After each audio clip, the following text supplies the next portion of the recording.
just wrapped up a new device. This is a clutch slipper delay valve for primarily launching drag-focused manual transmission cars. I actually put this idea together on that car, got the rear end out on it, but basically what I'm doing is inserting it's kind of dark over here because I got the car backwards, but I have this manifold block that comes between the master and slave cylinder for the clutch down here. And it's kind of got some things around it, but it's got a line lock, flow valve, some pressure gauges, a couple of valves inside. But basically what it does is slows down the clutch clamp time when you want it to more effectively launch the car at the drag strip. So I dealt with this car a couple years, issues of bogging or spinning or breaking parts. I snapped some axles and blew up some diffs. Had a really hard time getting the car to launch smoothly and consistently. And that's just due to when you have your foot and you let off the clutch pedal, certain tracks need different times. They can take different power, the chassis setup, etc. And just clamping that clutch instantly not only is tough on the suspension, since I do run a radial on this car, I don't really want to bias just due to I want to be able to drive on the street. I want to be able to have radials in the front of the car, just a normal street tire and not skinnies because it's really more of a street car than a race car. But I want to be able to run 10s consistently and not affect the drivability. So that block did have success in basically when you just sidestep the clutch with your foot. You get your foot bound, you just sidestep it, and the clutch pedal comes up at the same time every time because there's a flow reducing needle valve in that block, and it basically slows the time the slave cylinder can disengage. And then I have a pressure gauge that I can read, or a pressure transducer that goes into HB tuners that I can read my pressures. So I can actually look at the pressure curve from the launch and then time when my two-step turns on and off. Really, I want the power or the RPM to stay above roughly 4,000 to 5,000 RPM, depending on the track. And when I sidestep the clutch, I don't want that power to drop to zero and bog, but then I don't want to basically turn the two-step off and then just moon the RPM and give the clutch way too much speed differential. So really I want to target kind of the 4,000 to 5,000 RPM range as soon as I sidestep the clutch. And then you get the RPM going up, hits that RPM range that you're interested in, basically 0% clutch slip between your wheel speed and your engine speed, and then turn that two-step off and then put all the power to it. So that block on the car did work really good. But I wanted something that's more compact, less leak points, and just more visually appealing. So this is actually made with some cartridge valves that just screw into a block, and then I got kind of a couple flow passages in here that this valve turns the system on and off. So a lot of the other systems that are not digital, they're just a mechanical system I've seen. They have just a normal line lock that you'd have on the brakes, which I do have on the system on there, but this is a little bit more packaged. So this is essentially just a line lock. It's more of an industrial hydraulic cartridge valve. Cost is about the same. I'd say the quality is better because it is an industrial part. But really it doesn't have to have special lines going in and out into a manifold and then connecting ports on the outside. All the routing for these two valves is inside. And then that's just a flow reducing valve with a set screw. So you can take your set screw, turn the set screw clockwise or counterclockwise to speed up or slow down the clutch. Basically what happens is you put your master cylinder on that side, your slave cylinder on that side. This is a normally open valve, so if you have no current or your system fails, this literally just acts as a fitting. It doesn't provide any resistance in between. When this valve is energized, it shuts off flow, free flow between these two ports. And then it then has to flow through this needle valve. Subaru is driving by outside if you can't hear it, farting and popping and everything. So back to the topic at hand. This valve here at full closed, when this valve is engaged, will totally shut off flow between these two. And really the idea is that when you launch, you activate that valve and you sidestep the clutch and you set this valve to clamp the clutch as fast as you can without bogging the engine, and not too fast that you rip the tires off and spin on the line. So between this valve and the pressure, you can do that. So basically you're tuning, you adjust that valve, full in, basically the clutch will stay on the floor forever. I mean, there's a little leakage to this valve, but full out, it'll act normally. And the idea is you only want this valve to turn on when you're in first gear. Maybe second if you're really, really careful about launching. If you're like on a super crappy track, you can turn this on in second gear too. But so I thought I'd add a little bit of info on what the slipper valve has done for my launches. So I've got HP tuners here, a couple time slip pictures. So this is an HP tuners log of, actually I'll switch to this one. This is a typical HP tuners log of how my launches used to work. And in this case, I had about 3,000 on the two-step in this case, but what you can see is I'm going 0 miles an hour on the two-step, and then I dump the clutch. And instantly you can see I went from 0 miles an hour to 20 miles an hour. And that RPM went from 3,000 to 2,300. So the reason I've always launched on this car slow is because I would spin that tire. I'd launch that clutch and the inertia of the engine would just rotate that tire really quickly. And that clutch instantly locks up. And you can see here, I'm going 8 miles an hour at 1,100 RPM. So that is a hard bog. And I never really got too, even if I went higher on the RPM, it would spin higher, but then it would chop down really fast on the RPM. And there's a couple other logs that I have where I might do a moderate tire shake.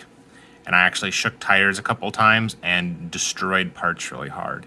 And this is about the only time I would get the car to launch good, is if I could kind of shake the tire. And you can see that's about 3,400 on the two-step. And as I kind of run through, I pick up mile an hour pretty slowly. But you can see how the RPM, it never really does drop here. It goes up, that red line here is RPM. It goes up at a relatively nice pace. So that's what I've always really wanted to do, but the only way I could get there is with dumb luck. This only happened about 1 of every 10 times in the track. And that's just because I would try to feather my foot out of the clutch, but it was really hard to get it consistent, because you're talking about, if you look at the time here, 3:266, 280. So that's like half a second. So you have to know, okay, should I feather the clutch out in 1 second, 0.1 seconds, 0.5 seconds? It's really hard for a human to do that. You can have a computer to do that. There are some of these slipper valves that are computerized. They use similar type valves.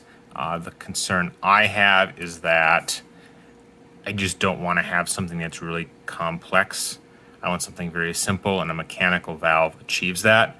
And in my opinion, you can get very close results to what you can with a digital control system with a mechanical control system. So moving on to what the condition looks like now. In this case, I was able to get up to, in this case, 4,400 on the two-step roughly, 4,350.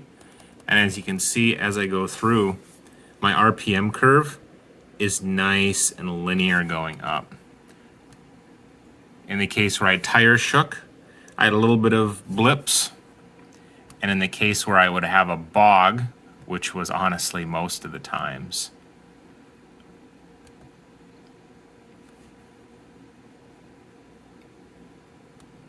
you can see how with the RPM, I would bog down to like 1200 RPM.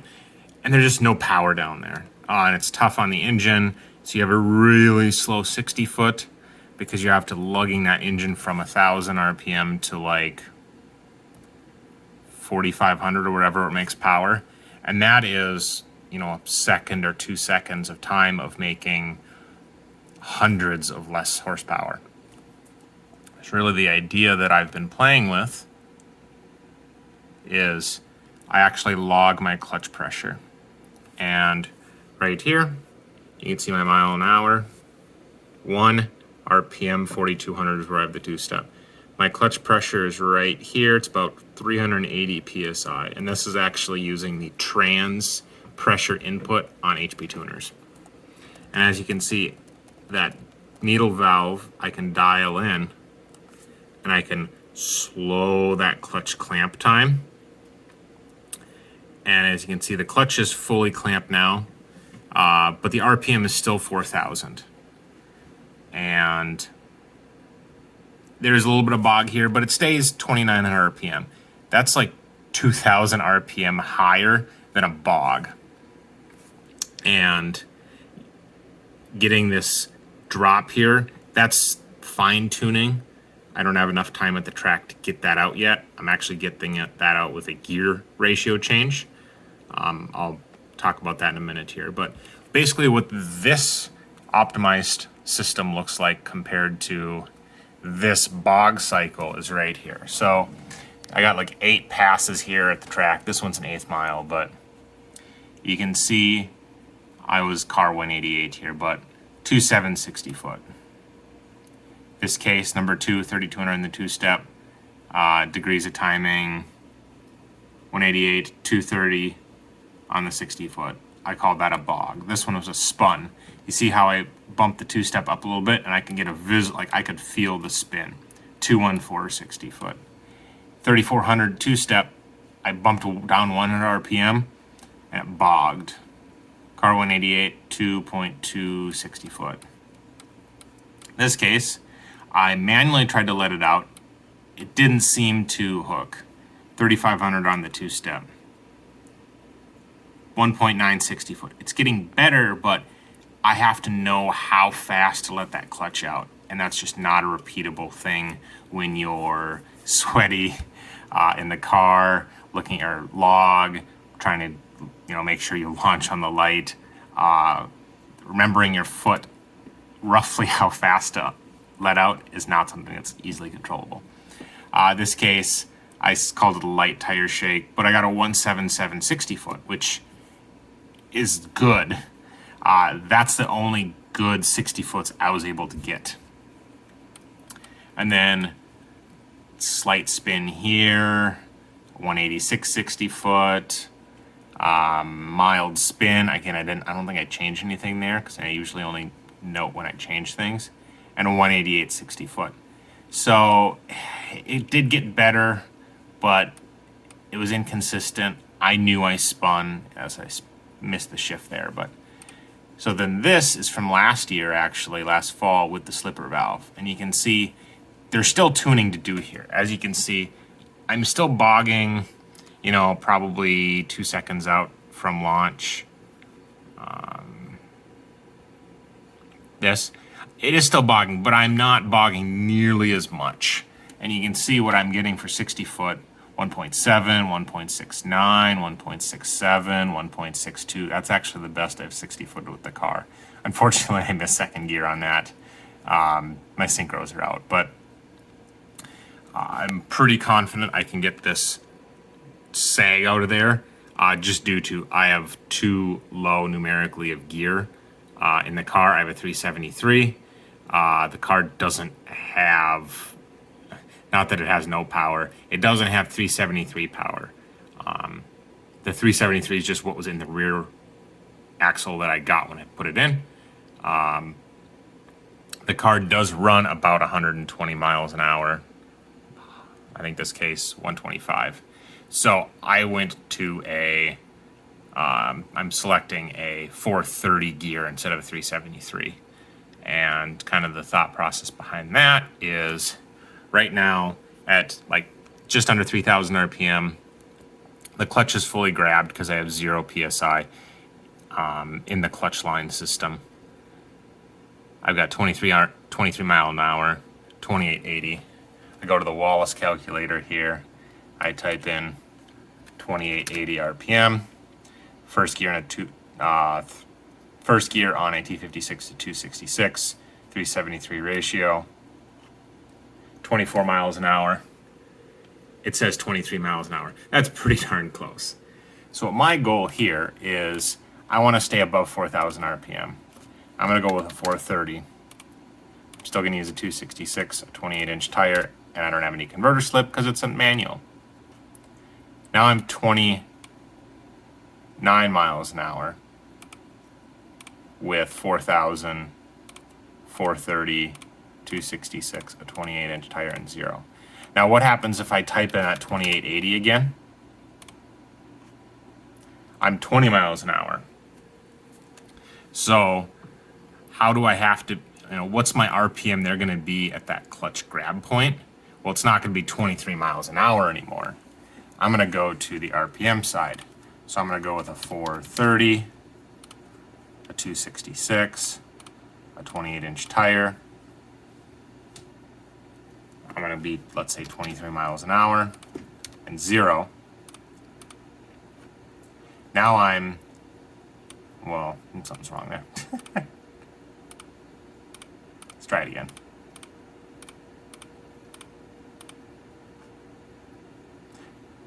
$2,800 RPM. Pretty close. Oh, because I put 4.3200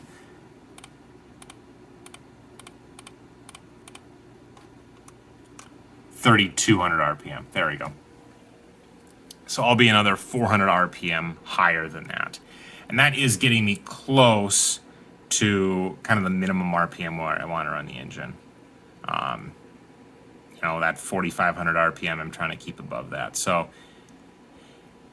this is some additional tuning of when I turn the two-step off. I don't turn the two-step off until the clutch is fully out. Honestly, I should probably be turning the two-step off at probably 200 RPM because you can see at about 100 to 150 PSI on the clutch, it starts to lug the RPM down. So right there'd be a good time to say, okay, engine, I'm going to allow you to make as much power as possible instead of restricting with the two-step. Restricting the power at the two-step for the first, from that 0 miles an hour to 9 miles an hour is a good decision because that's going to stop it from spinning. You're only putting the power in that the tire can physically hold. But a gear change and a little bit more tuning with the two-step is going to help solve that dip there. But that's kind of how I'm tuning this slipper valve, kind of the results going from, maybe in this case like a 186 60 foot or high 1.7 out of like 4 out of 8 passes versus having 1.72 to 1.62s consistently over 4 passes.